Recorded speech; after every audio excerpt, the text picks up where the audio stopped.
kayak kenapa nih orang tuh takut berkomitmen, anak-anak muda zaman sekarang gitu. Jadi mungkin teman-teman nih yang merasa kenapa sih gue kayak gagal terus dalam berhubungan gitu ya, atau mungkin kok gue kayak kurang bisa berkomitmen, mungkin ada masalah di situ ya, bisa lebih digali gitu. Menurut dokter nih ya, kalau soal boundary sendiri gitu ya, perlu gak sih kita tetapkan dalam sebuah relationship?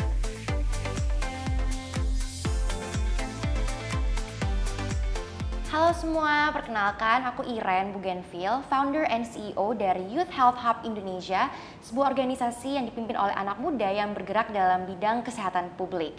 Dan hari ini aku lagi pengen ada podcast nih bareng Dr. Leo, beliau dari Angsa Merah Klinik, sebuah klinik swasta di Jakarta yang berfokus pada kesehatan reproduksi dan kesehatan mental. Halo Dr. Leo, gimana kabarnya? Halo Iren, kabarnya baik. Iren gimana kabarnya? Baik juga. Oke, mantap ya. Yes, jadi hari ini kita tuh lagi pengen bahas tentang isu-isu anak muda ya dok ya, yang pokoknya gaul abis, jadi teman-teman stay tune sampai akhir aja gitu dan dijamin gak akan nyesel sih. Nah, kalau di segmen yang kali ini kita lagi pengen bahas tentang batasan dalam berelasi dan juga dalam hubungan seksual gitu ya. Nah, itu kayaknya topik yang jarang dibahas gak sih dokter? Menurut dokter gimana? Betul. Terima kasih juga ya udah diajak di sini ya. Dan saya sangat salut ya Iren mau membahas topik ini, karena ini topik yang mungkin juga nggak semua orang juga aware gitu ya Iren ya. Dan mungkin nggak semua orang juga tahu gitu bahwa sebenarnya ada hal-hal yang dalam relasi gitu ya, ada sebenarnya batasan-batasan yang perlu kita tetapkan gitu ya, yang mungkin nggak semua juga aware gitu, sebenarnya sampai sejauh apa sih gitu ya, kalau kita mau pacaran, kita mesti sampai sejauh apa gitu ya, kalau kita temenan kita mesti sejauh apa gitu ya Iren ya. Betul. Nah, jadi kita ke pertanyaan pertama nih dok.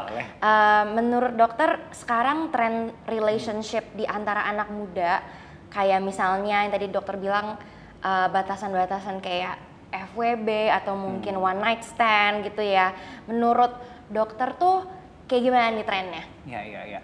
Ya, terima kasih Iren. Jadi kalau kita lihat ya, studi-studi di terutama Amerika bagian utara menunjukkan bahwa 50% populasi usia muda awal gitu ya, sekitar usia college gitu ya, itu 50% sudah pernah melakukan hubungan seksual tanpa relasi yang dalam, seperti itu.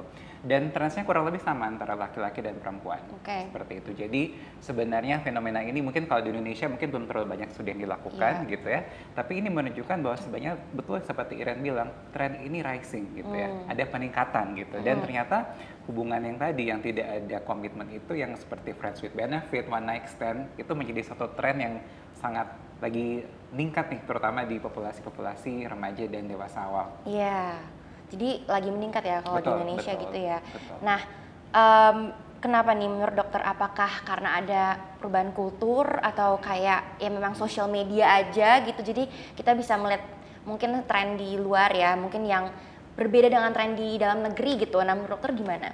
Ya, itu pertanyaan yang bagus banget ya Iren ya. Jadi sebenarnya itu suatu hal yang multifaktorial ya. Jadi bisa aja karena tadi mungkin faktor kebiasaan atau budaya gitu ya, sehingga mungkin kita banyak melihat dari media-media gitu ya, atau tayangan-tayangan yang kemudian ternyata melakukan hubungan yang tadi tidak berkomitmen, itu suatu hal yang biasa dan lumrah, seperti itu.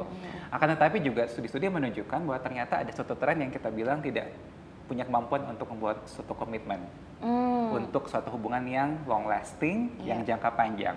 Sehingga trennya tadi menunjukkan bahwa daripada saya harus bersama dengan orang ini untuk pacaran atau untuk membuat komitmen, ya sudah, kita melakukan suatu hubungan yang singkat aja, tapi ya kita habis itu pisah gitu. Gitu. Jadi multifaktorial. Oke dok. Nah, tadi menarik banget dokter bilang daripada aku harus berkomitmen gitu kan, mending kita komitmennya ya udah deh gitu aja gitu ya. Kayak bukan cuman FWB one night stand ya, aku juga sadar ada namanya itu casual relationship. Jadi kayak open dating gitu. Misalnya aku lagi dating sama dokter Leo, aku bisa juga nih dating sama Riko misalnya gitu. Tapi aku harus kasih tahu dokter juga kalau aku lagi dating sama dia gitu loh. Nah, menurut dokter kayak kenapa nih orang tuh takut berkomitmen, anak-anak muda zaman sekarang gitu? Wow, ini pertanyaannya dalam ya. Dalam ya. Mungkin kita bisa menggali gitu. Kita mau eksplorasi. Iya. Jadi kalau kita bicara tentang tadi soal komitmen gitu ya, itu kita punya teori tentang bagaimana kita attachment atau kita kelekatan dengan orang-orang terdekat kita. Nah, teori attachment ini satu hal yang sudah berlaku mungkin sejak seorang itu dilahirkan. Oh, gitu. oke. So, kita pernah bilang bahwa kalau di 3 tahun pertama itu merupakan suatu golden period bagi seorang anak untuk bisa building or securing the attachment within the babies and also the mother and also the father. We call it the triadic relationship. Nah, akan tetapi memang dalam perjalanannya banyak situasi-situasi yang mungkin kurang kondusif ya, atau tidak ideal gitu, sehingga hubungan-hubungan ini tidak terjalin dengan baik. Nah, implikasinya apa? Implikasinya akan berlangsung secara kohort. Jadi itu akan terlihat ketika anak itu kemudian bertumbuh menjadi seorang remaja dan kemudian masuk menjadi dewasa awal.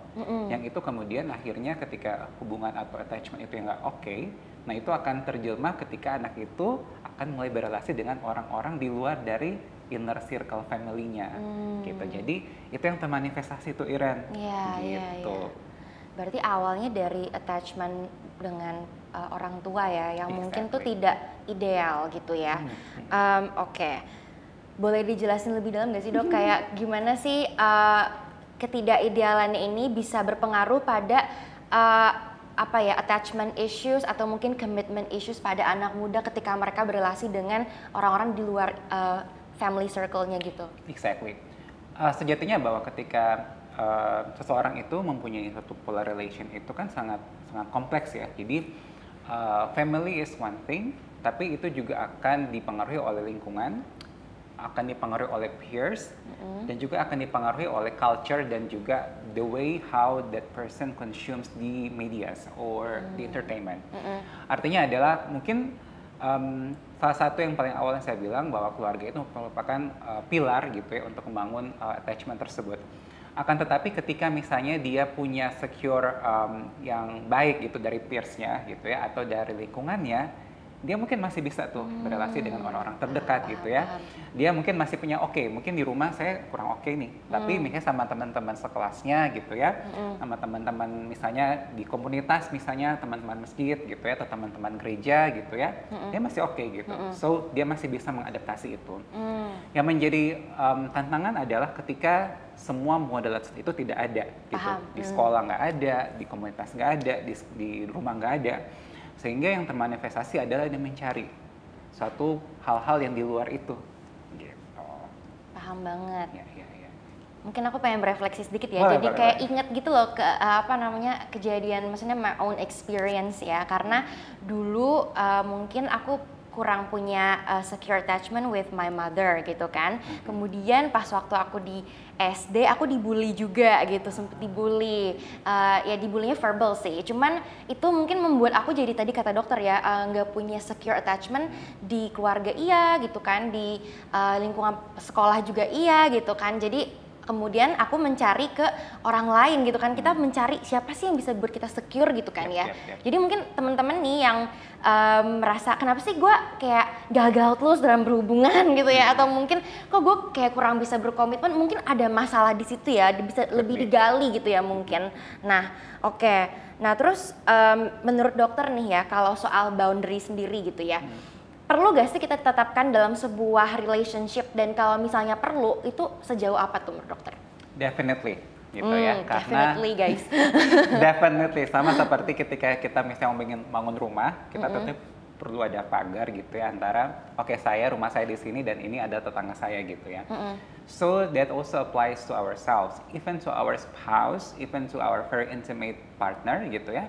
Kita perlu untuk menetapkan batasan, karena pada sejatinya kita sebagai manusia kita punya space kita sendiri gitu ya. Kita punya space di mana kita bisa merasa aman, kita bisa merasa this is myself gitu ya, di mana kita bisa melihat diriku sendiri, dan kemudian itu akan berpengaruh terhadap cara kita melihat orang lain gitu. However, untuk kita bisa melihat diriku dengan orang lain itu juga perlu suatu norma gitu, suatu cara kita melihat diri kita sendiri dengan orang lain. Karena ketika itu nyaru atau nyambung gitu, jadi fuse gitu antara my boundaries and your boundaries, kita jadi orang yang sama. Padahal Iren sendiri dengan kualitas dan kekerenannya ya saya dengan saya apa adanya gitu. I mean, can you imagine kalau saya jadi Iren dan Iren jadi saya, kita jadi orang yang bingung gitu ya. Paham. Contoh simpelnya seperti itu. Tapi ketika tahu, kita misalnya lagi komunikasi seperti sekarang ini, Iren sebagai moderator dengan segala idenya yang luar biasa, saya dengan apa yang saya pernah ketahui, and that's it. Itu membuat kita tahu, oh iya, Iren sebagai moderator, saya sebagai yang mungkin memberikan pengetahuan misalnya seperti itu. Karena orang tahu, oke, this is our boundaries gitu. Tapi kebayang kalau misalnya kita tiba-tiba Iren jadi saya jadi Iren gitu. Audiens juga bingung gitu. Netizen juga ikutan bingung gitu Irennya. So itu simpel sederhana. Ketika kita bahkan melakukan hubungan komunikasi sehari-hari. Kebayang ketika kita lagi melakukan hubungan yang sangat intim. Ketika misalnya kita sharing our vulnerabilities, ketika kita sharing mungkin our deepest part of ourselves gitu. Dan kemudian kita tidak tahu untuk bagaimana, sampai sejauh mana kita harus membagi itu. Gitu. Karena ada hal-hal yang memang ya perlu kita kelola untuk diri kita sendiri, dan ada hal-hal yang kita perlu untuk kita bagi ke orang lain. But again, the thing is bagaimana kemudian kita bisa mengatur itu. Karena it also take a long process untuk kita bisa tahu, okay, this is my part, this is your part, and this is the gray area between both of us. But still, Iren is Iren, myself is myself. Jadi mungkin, bener gak sih dok, aku mau konfirmasi nih, yang membuat toxic relationship itu adalah ketika kayak kita tuh nggak menetapkan boundaries. Kita perlu untuk punya circle yang sehat, karena itu akan menetralisir. Again, it's not about blaming, oh this is my family, oh this is because of this is because of that. Oke teman-teman, thank you banget ya udah menyaksikan serangkaian series podcast kami. Jangan lupa untuk terus stay tune dengan cara follow, like, dan subscribe YouTube channel Angsa Merah Klinik. Dan juga jangan lupa kalau misalnya teman-teman mau berkonsultasi ke Angsa Merah, teman-teman bisa langsung visit websitenya di angsamerahklinik.com. Dan klinik Angsa Merah juga ada di beberapa tempat di Jakarta nih, yaitu di Menteng, Fatmawati, juga di Depok, dan juga di Bandung. Dan teman-teman kalau misalnya teman-teman itu adalah anak muda yang pegiat kesehatan, baik dari jurusan kesehatan maupun non-kesehatan, dan mau bergabung bersama anak-anak muda lainnya untuk membuat sesuatu nih di bidang kesehatan, jangan lupa untuk join Youth Health Hub Indonesia dan follow Instagram kami di youthhealthhub.id. Jadi teman-teman stay tune untuk the next podcast dan sampai jumpa!